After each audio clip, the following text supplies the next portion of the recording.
एक मनोहर नाम का बहुत मेहनती बुनकर अपनी मूर्ख और घमंडी पत्नी के साथ रहता था। मनोहर की कारीगरी बहुत अच्छी होने के कारण उसके सिलाए हुए कपड़ों को अच्छे दाम मिलते थे। उसकी कपड़े बुनने की मशीन पूरी लकड़ियों से बनी थी। एक दिन बहुत बारिश होने के कारण उसके दुकान में पानी भर गया और उसके कपड़े बुनने की मशीन पानी में डूबकर खराब हो गई। ओहो, मशीन की लकड़ियां तो खराब हो गई। अब मुझे नई लकड़ियां लाकर इसे ठीक करना पड़ेगा। लकड़ियां लाने के लिए मनोहर कुल्हाड़ी लेकर जंगल की ओर निकलता है। मनोहर जंगल में मजबूत और लंबी लकड़ियों वाला पेड़ ढूंढने लगता है। जंगल में बहुत घूमने के बाद भी उसे अच्छा पेड़ नजर नहीं आता। घूमते घूमते उसकी नजर नदी स्थित एक पेड़ पर गई, जो बहुत ही लंबा और घना था। ये अच्छा पेड़ है।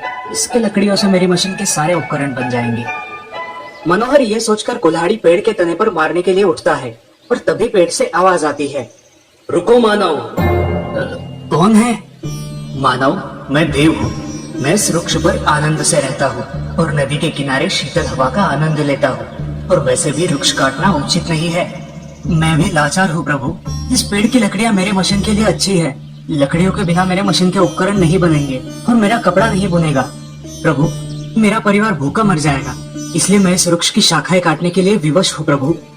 अगर ऐसा है तो तुम कोई भी एक वर मांग लो, मैं उसे पूरा करूंगा। केवल तुम इस वृक्ष को मत तोड़ो। प्रभु, यदि यही बात है तो मुझे सोचने के लिए एक दिन का समय चाहिए।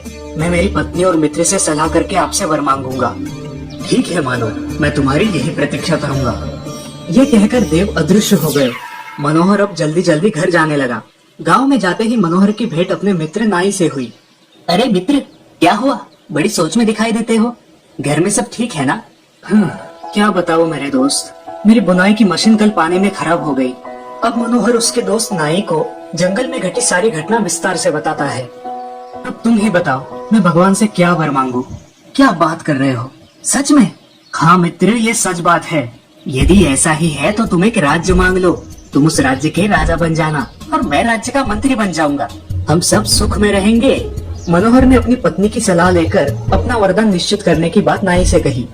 मित्र, तुम्हारी पत्नी बहुत ही घमंडी और मूर्ख है, ये तुम्हें भी पता है, और ऐसी स्त्री को किसी भी निर्णय में समाविष्ट करना ठीक नहीं है। घमंडी और मूर्ख स्त्री को सुख साधन के अतिरिक्त कुछ भी नहीं सोचता है। मनोहर ने फिर भी अपनी पत्नी से सलाह करने के बाद ही अपना निर्णय लेने का विचार प्रकट किया। ठीक है, जैसा तुम चाहो। मनोहर घर जाकर अपनी पत्नी को बताता है। आज मुझे जंगल में देव मिले थे। उन्होंने मुझे एक वरदान दिया है। नाई की सलाह है कि एक राज्य मांग लो। अब तुम ही बताओ, मुझे क्या मांगना चाहिए? राज्य शासन का काम कष्टप्रद होता है। राजा बनने के बाद उसे बहुत सारे काम होते हैं और वो संसार के लिए वक्त ही नहीं दे पाता। ऐसा हीरो से भरा मुकुट किस काम का, जो बहुत सारी मुश्किलों को साथ ले आए? हाँ भाग्यवान, तुम्हारी बात तो सच है। भगवान राजा राम को और राजा नल को भी राजा बनने के बाद कौन सा राज्य का सुख मिला था, और क्या पता हमें भी राज्य का सुख मिले या ना मिले। मगर ये प्रश्न है कि अगर राज्य ना मांगा जाए तो हमें क्या मांगना चाहिए? तुम अकेले ही जो 2 हाथों से कपड़ा बुनते हो, उससे हमारी गृहस्थी अच्छी चलती है। यदि तुम्हारे 2 हाथ की जगह 4 हाथ हो जाए और एक सिर की जगह 2 सर आ जाए, तो तुम्हारा कपड़ा बुनना डबल हो जाएगा और हमारा मुनाफा भी ज्यादा हो जाएगा। इससे हमारा समाज में मान बढ़ेगा। मनोहर को ये बात पसंद आती है। अब वो जंगल में पेड़ के पास जाता है और वहाँ भगवान प्रकट होते हैं। आओ मानव, बोलो, तुम्हें क्या वरदान चाहिए? प्रभु, मुझे 2 सिर और 4 हाथ चाहिए। मानव, तुम 2 सिर और 4 हाथों का क्या करोगे? प्रभु, इससे मेरा समाज में मान बढ़ेगा और ज्यादा कपड़े बुनकर मैं दुगना पैसा कमाऊंगा।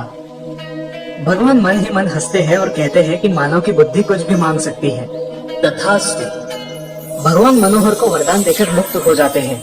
अब मनोहर को 2 सिर और 4 हाथ आ जाते हैं। मनोहर गांव में जाता है तो छोटे छोटे बच्चे उसे देखकर डर जाते हैं। सभी लोग भी मनोहर का ये रूप देखकर डर जाते हैं और भागने लगते हैं। तभी गांव के 4-5 लोग लकड़ियां लेकर आते हैं और मनोहर को बहुत मारते हैं। उन लोगों की मार खाकर मनोहर बेहोश पड़ जाता है। ये बात उसकी पत्नी को पता चलती है। वो तुरंत उसे देखने वहाँ पहुँचती है और मनोहर को बेहोश पड़ा देख रोने लगती है। इस कहानी से हमें ये सीख मिलती है कि हमें निसर्ग के विपरीत कोई काम नहीं करना चाहिए और जितना है उसी में खुश रहना चाहिए।